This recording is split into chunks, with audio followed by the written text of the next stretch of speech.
ராதே கிருஷ்ணா. எல்லாருக்கும் நமஸ்காரம். இன்றைக்கி நம்ம பண்ண போகிறது வந்து வேர்க்கடலை பொடி. இது வந்து சாதத்துக்கும் பிசைஞ்சு சாப்பிட்லாம், டிஃபன் பாக்ஸுக்கு கொடுத்து அனுப்பலாம். டிஃபன் பாக்ஸுக்கு கொடுத்து அனுப்பும்போது நீங்கள் என்ன பண்ணுங்க, கொஞ்சம் எண்ணெய் விட்டுட்டு கடுகு, உளுத்தம்பருப்பு, கருவேப்பிலை போட்டுட்டு அதுக்கப்புறம் இந்த சாதத்தை போட்டு இந்த பொடியை போட்டு கலந்து கொடுக்கலாம். தோசைக்கு இட்லிக்கெலாம் தொட்டுக்கிறது நம்ம அப்படியே தொட்டுக்கலாம், திரும்ப பார வேண்டாம், அப்படியே தொட்டுக்கலாம். இப்போ வந்து இதுக்கு தேவையான பொருளை பார்க்கலாம். ஒரு 100 கிராம் வந்து வறுத்த வேர்க்கடலை, அதாவது நீங்கள் வறுத்ததும் எடுக்கலாம், இல்லை பச்சையாக ஆற்றுல இருந்ததுன்னா அதை நல்லா வறுத்துட்டு தோல் எடுத்துட்டு இது பண்ணி வச்சுக்கோங்க. அதை வந்து திருப்பியும் என்ன பண்ணுங்க, லைட்டாக ஒரு ஒரு ஒரு நிமிஷம் கொஞ்சம் இது கலர் மாறாமல் கொஞ்சம் நல்லா வறுத்துக்குங்க, ஏன்னா கிறிஸ்மஸ் வேணும் அதுக்காக. அதுக்கப்புறம் கொஞ்சோண்டு தனியா, இதையும் நல்லா வறுத்து எடுத்துட்டுருக்கேன். பாருங்கள், இது வந்து தனியா எப்படின்னா இப்படி நல்லா அமுத்தினா அமுந்திடும், இப்படி அமுந்திடும் நல்லா. இதுதான் இதுக்கு பதம். அதுக்கப்புறம் இது உளுத்தம்பருப்பை நல்லா செவக்க வறுத்துக்கோங்க. கொஞ்சம் கருவேப்பிலை, ஒரு காரத்துக்கு ஏற்ற மிளகா, கொஞ்சம் புளி, பெருங்காயம், கொப்பரை தேங்காயும் லைட்டாக ஒரே ஒரு இது வதக்க வச்சுக்கி வச்சுருக்கேன். அவ்வளோதான் இதுக்கு தேவையானது.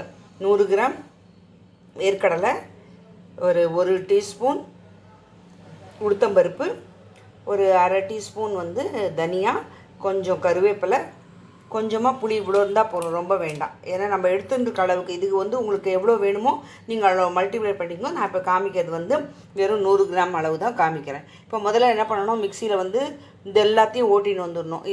இதை மட்டும் லாஸ்ட்டில் போடணும், நம்ம வேர்க்கடலை மட்டும் லாஸ்ட்டில் போடணும். மற்றது எல்லாத்தையும் ஒரு குறக்குறன்னு ஒரு ஓட்டினுவாங்க. அதுக்கப்புறம் அதையும் போட்டு அதுவும் கொஞ்சம் குறக்குறன்னு தான் இருக்கணும், பார்த்து அரைக்கணும் வேர்க்கடலை. ஏன்னா அது வந்து எண்ணெய் விட்டுக்கும், அப்புறம் ஒரு மாதிரி இது தொகையல் மாதிரி ஆகிடும். அதனால் பார்த்து ஜாக்கிரதையாக அரைக்கணும். நான் அரைச்சிட்டு காமிக்கிறேன் உங்களுக்கு. இதில் வந்து மிளகா, கொப்பரை தேங்காய், அப்புறம் வந்து மிளகா வத்தல், பெருங்காயம், புளி இதெல்லாம் போட்டு ஃபஸ்ட்டு ஒரு சுற்றிக்கோங்க. அதுக்கப்புறம் இந்த வேர்க்கடலை, தனியா அது எல்லாத்தையும் போட்டு இதையும் ஒரு லைட்டாக ஒரு சுற்றிக்கோங்க. இதையும் குறப்பாக அரைச்சிட்டோம்.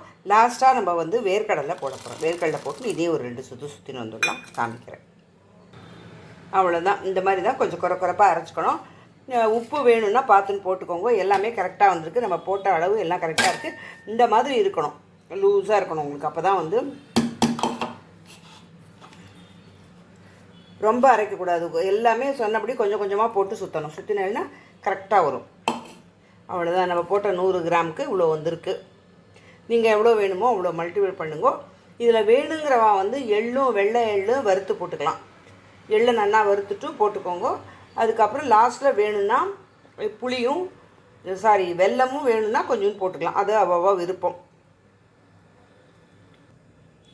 அவ்வளோதான், நம்மளோட வேர்க்கடலை பொடி ரெடி ஆகிடுது. இது வந்து நல்லா சுட சுட சாதத்தில் நெய் விட்டுட்டு, நெய் விருப்பப்பட்டவா நெய் விட்டுக்கலாம், இல்லைன்னா நல்லெண்ணெய் விட்டுக்கலாம். 2 எது போட்டுன்னு சாப்பிட்டாலுமே நல்லாயிருக்கும். தேங்க்ஸ் ஃபார் வாட்சிங் my channel and subscribe me please if you like it. Radhe Krishna.